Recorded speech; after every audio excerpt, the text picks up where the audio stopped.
Hello everyone, আসসালামু আলাইকুম। কেমন আছেন সবাই? আজ গিয়েছিলাম উত্তরবঙ্গের একটি গ্রামে আমার অফিস কলিগ ও ছোট বোন অসুস্থ, ওকে দেখতে।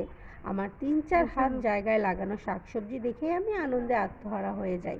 সেখানে এত বড় একটা বিশাল সবজি ক্ষেতের শাকসবজি দেখতে দেখতে আমি ক্ষেতের পাশের আইলের কাদায় পড়ে, দেখেন কি একটা অবস্থা।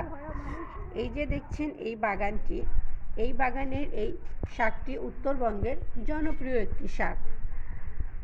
গুণে ও স্বাদে ভরা এই শাকটি খেতে বেশ ভালোই লাগে।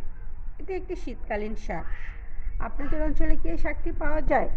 যদি পাওয়া যায় তাহলে এই শাকটি কি নামে পরিচিত? অবশ্যই কমেন্টস করে জানাবেন। ধন্যবাদ।